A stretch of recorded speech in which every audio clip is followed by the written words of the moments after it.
The middle-aged woman grasped her coat as a defense against the chilly afternoon.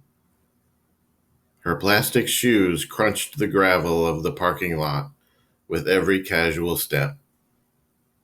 She beeped her car and opened the door of it. Once in the driver's seat, she carefully adjusted her rearview mirror to see herself. With a smile, she reached up and removed her wig. After using a few makeup wipes, she was fresh-faced and ready to go. She pulled a packet of papers out of her coat pocket. Count to 30 before failing customer service. Be sure to speak to at least one person other than the front counter. You will be reimbursed up to $7 for your purchase, she mumbled to herself in the car. They are sure lucky I love this stuff. She took a very deep breath and confidently strode out of her car. The giant shopping mall was her destination. Then a woman's scream was heard by shoppers.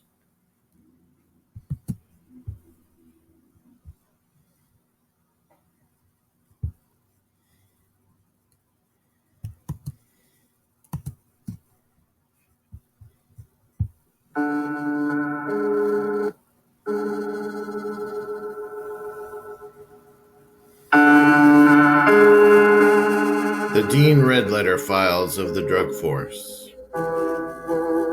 present The Mystery Shopper Murder, based on a true crime. Created and written by Larry Hussey.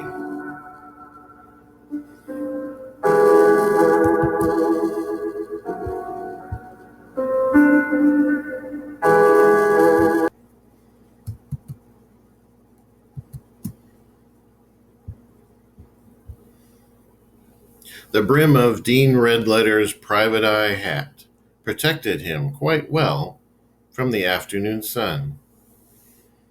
It was hard to see the police with their black uniforms on the black asphalt of the mall parking lot. One policeman saw him, though, and whistled a tune. The other policeman straightened up from looking down. One said, "Well, if it isn't Mr. Promoted Guy." "That's right, Detective," Dean said.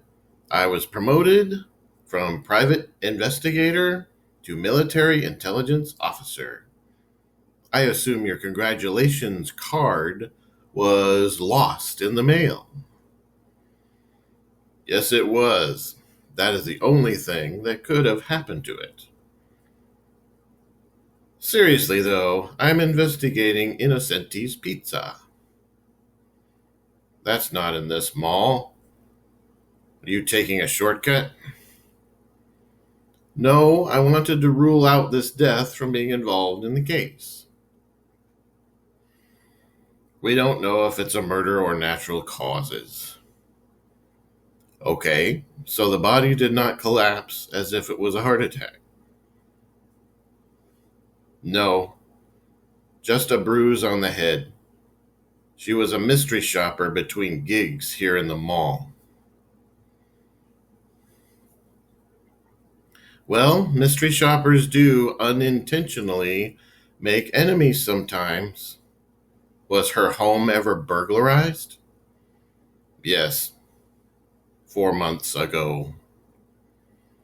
"That's probably because mystery shoppers are required to give their real information, except for name.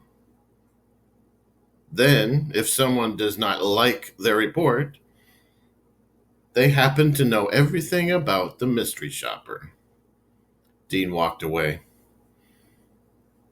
I have to go see the widow Innocenti. See ya.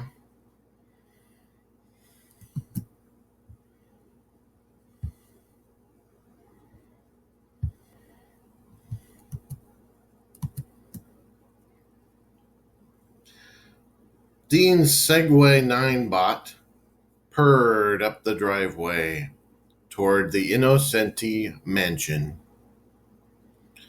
Once he was there, he dismounted and jogged up the stairway. He rang the doorbell. A woman in a pantsuit opened the door. Mrs. Innocenti, I'm with the government and I'm here to help. I'm Intelligence Officer Redletter of the Drug Force. Yes, you are on time, she said. I hope I did not interrupt anything important. I was watching a Ryan Reynolds movie, so no, nothing of any importance whatsoever. Thank you for letting me in. So, first of all, where were you last night between 5 p.m. and 9 p.m.? She looked up and to the left. I was watching Overdrawn at the Memory Bank, she recollected. Wow, you seem to be a movie buff. Well, the main reason I am here is to ask you about your pizza chef. Well, he is not involved in any high crimes, but I can tell you who hated that woman who was murdered last night. It sounded a little like a negotiation, but Dean knew it was on the up and up. Okay, I'm listening. Well, first I want to ask you something. Do you do the millionaire beat all of the time, or just this once? Not all of the time. Last week I was in Bangladesh trying to protect kids from drug gangs. Oh, that's good. Well, since I socialize in millionaire circles, I know that the owner of the part-timer apartments did not like her mystery shop. It showed that she had bedrooms with locks going the wrong way, so that people could accidentally or intentionally get locked in a bedroom. Wow, that is bad. That's right. Then I will check that out tomorrow then. Goodbye for now.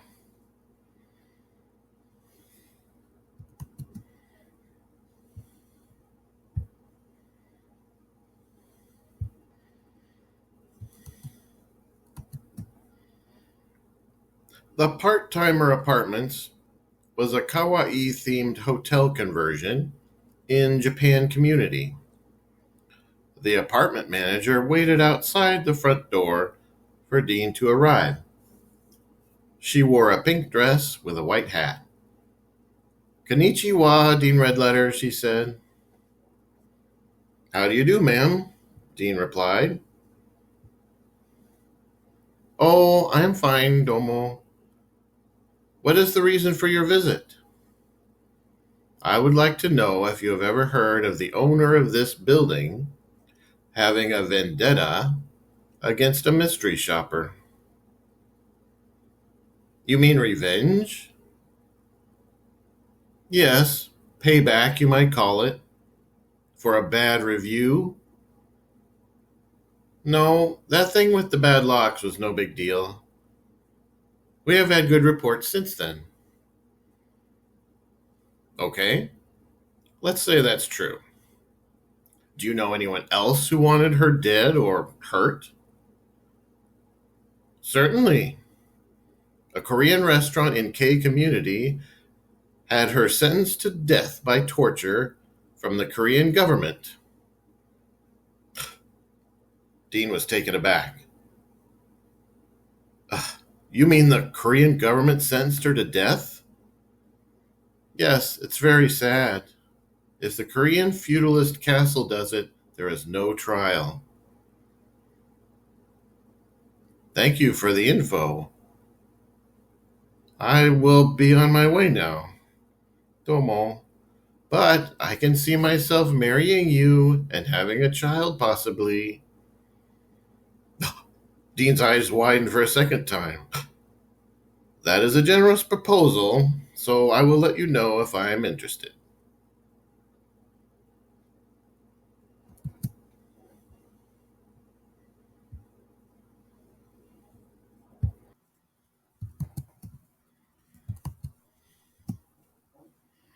The Korean restaurant turned out to be a concert hall hosting a world tour that night. The nine singer guitar players were playing to a packed house. Dean was walking up to the box office when suddenly a roller skater crossed his path. Dean pulled his head and arms back as the helmeted speedster left the sidewalk to cross the arterial street. Dean noticed that the wheeled nuisance wore a backpack. Who was that? Dean asked the ticket agent. He's the drug dealer. Most drug dealers use children's bicycles, but he uses roller skates, the teenager in the booth said. I'll buy one ticket, please. And while you're at it, can I ask you another question? Sure. Best available? Yes, I want your best answer. Dean furrowed his brow. Did you know the owner of this establishment put a death penalty on a mystery shopper a while back? Well, first, do you want the best available seat? Second, yes, he did do that, but he has regretted it ever since, the kid lectured. Oh, right. Dean grabbed his ticket and got in line.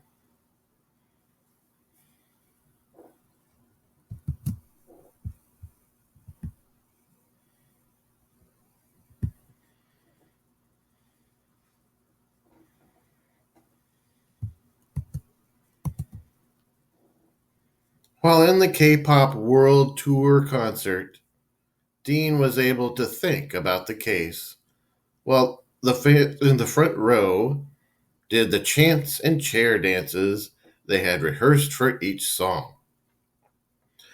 The nine-member band sang all sorts of songs, from slow to fast, and even nine-part guitar features.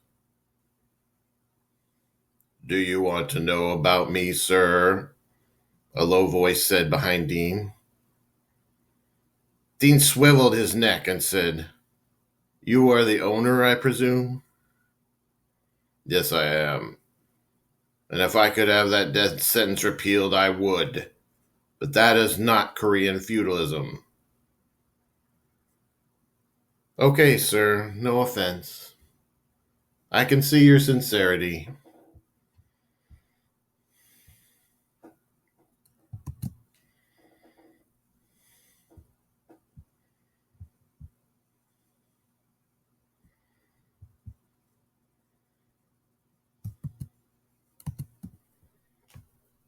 Dean sat up in his office chair.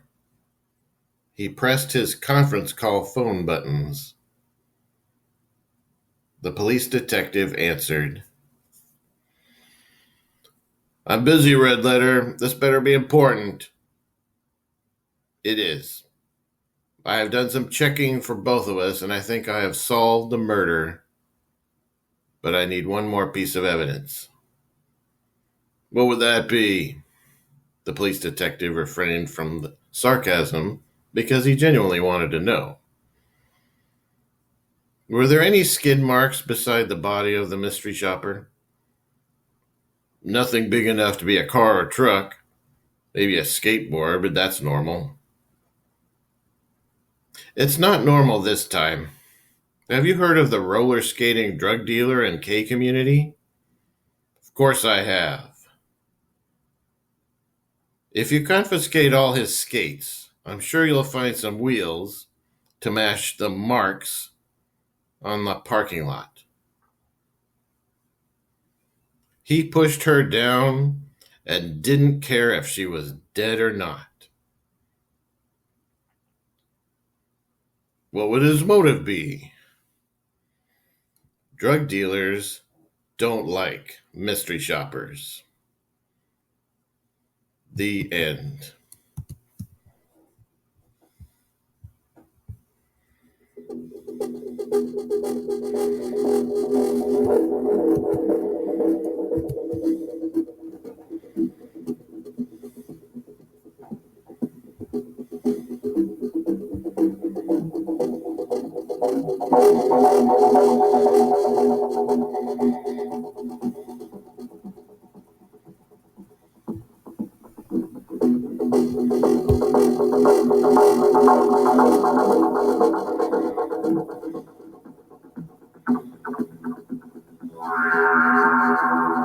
This has been The Mystery Shopper Murder, based on a true crime, created and written by Larry Hussey for the Dean Red Letter Files of the Drug Force.